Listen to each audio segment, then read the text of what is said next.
Whenever adapting someone else's creative work, there's always that discussion to be had on how faithful you have to stay to the source material. There are purists out there who believe no changes should ever be made, even if you're translating something from one medium to another.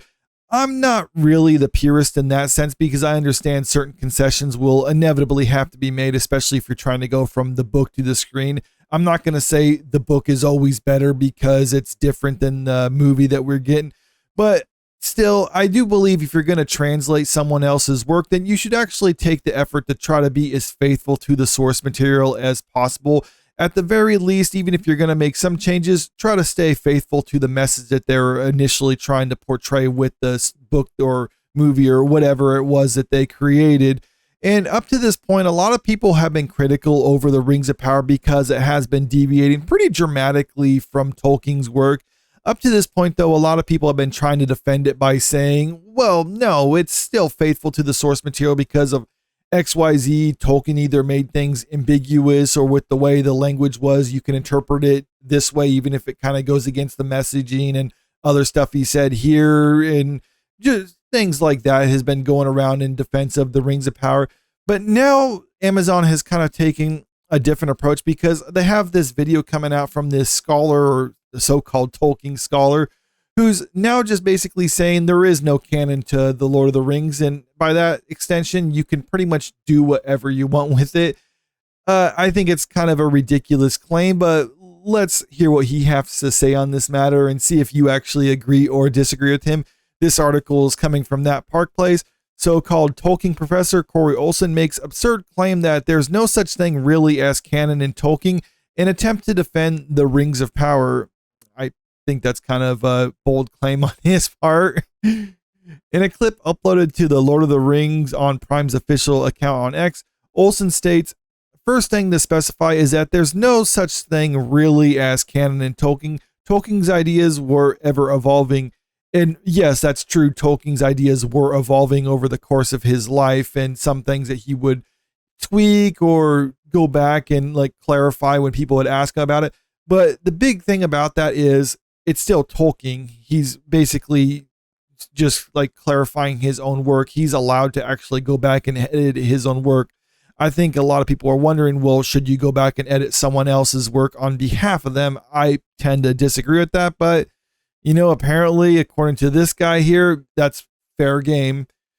Ironically, he then cites the text of the Lord of the Rings. In the text of the Lord of the Rings, we are told that Gandalf with the other wizards arrived at around year 1000 of the Third Age, and in his later years, he was playing with maybe a Gandalf coming sooner, maybe some of the wizards coming in the Second Age, and taking part in the War of the Rings of Power. Amazon sharing this video on their official X account for the Rings of Power just goes to show they endorse this perspective and that they can go back in and change stuff however they want because Tolkien once thought about changing some things or saying that he might have done stuff differently if he could redo it.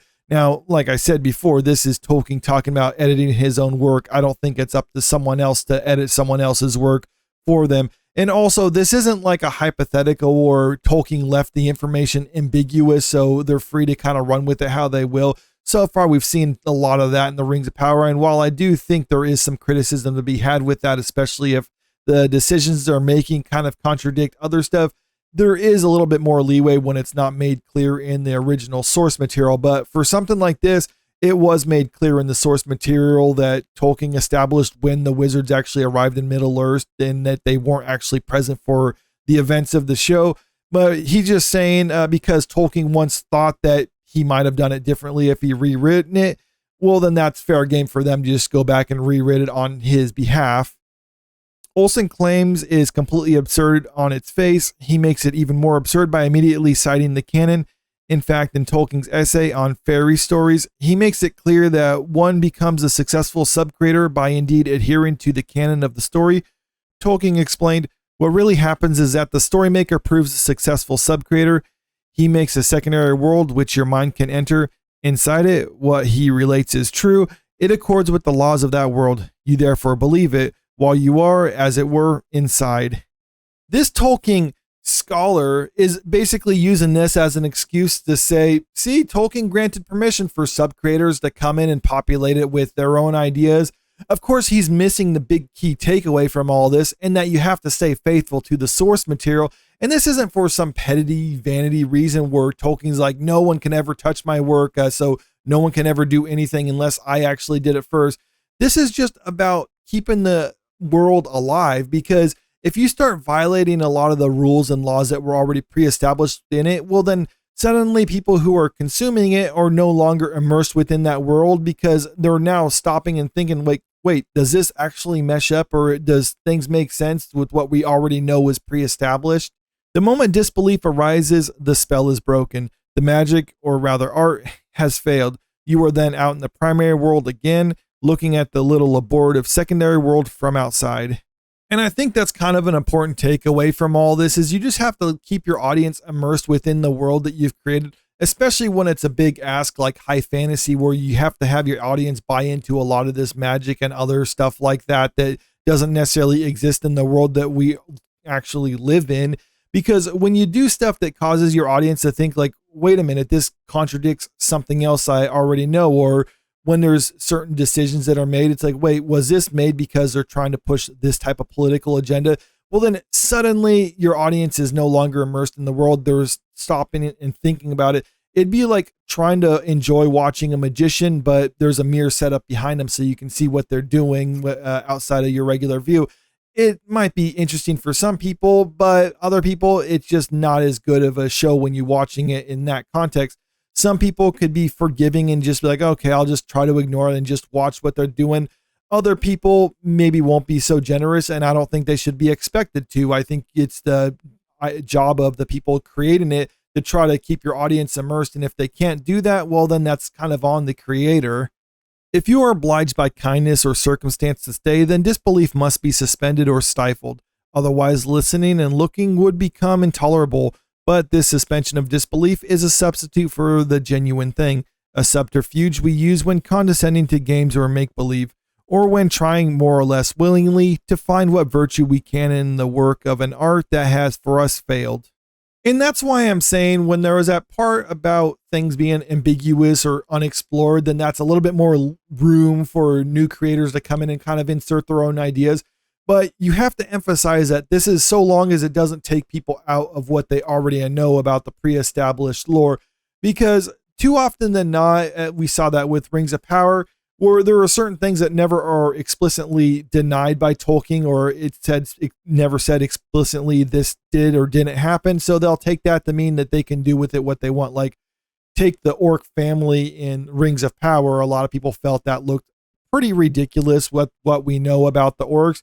But Tolkien never wrote orcs never had nuclear families with a happy wife and babies that they were just wanting to make a good life for. So people who were defending Rings of Power were basically saying, Tolkien never said it didn't happen, so we're going to allow it in there. It's like, well, sure, I guess. Tolkien never said that they didn't have primitive firearms or muskets or anything like that either. But still, if people are walking around carrying a long gun on their back, then that would look kind of ridiculous. Like imagine if Gandalf, instead of walking around with his staff, he at this age of Middle Earth, he walked around and he had a Kentucky long rifle that he was using like a staff and shooting people with it. And so it's like, yes, that would be a suspension of disbelief to accept that, because some people could argue that's like, well, Tolkien never said that that didn't happen. It's like, well, yes, but it's taking people out of it because they have to grant that suspension of disbelief and be kind of accommodating to say like, okay, fine, I guess he never said that that didn't happen. So I suppose you can put it in there. It just seems kind of weird with what we already know. And that's the problem when you get people who are just thinking that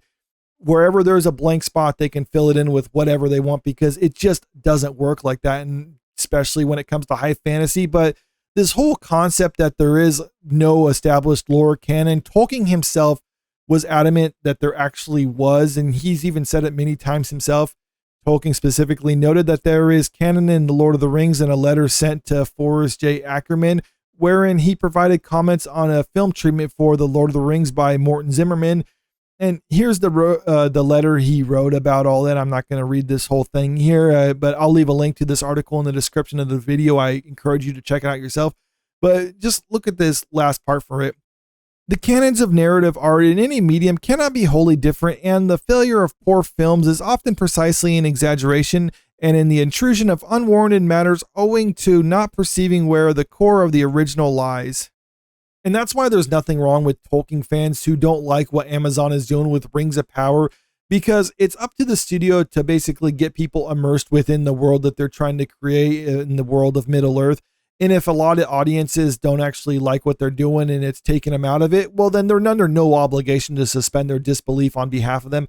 It's up to the studio to try to keep them within that world. And this isn't necessarily about people who just being too much of a purist and they don't like any changes whatsoever, because we saw with the Peter Jackson films, like I previously said, there was changes made for that, but people still enjoyed that because it was trying to stay as true to the source material as possible. And that's something that Amazon hasn't been doing with the Rings of Power. So if people don't like it, it is entirely their fault. And bringing out people to try to say like, well, it's fine to violate the canon because of some line that Tolkien said or whatever, that he's basically just taking out of context, similar to what Amazon is doing with Rings of Power.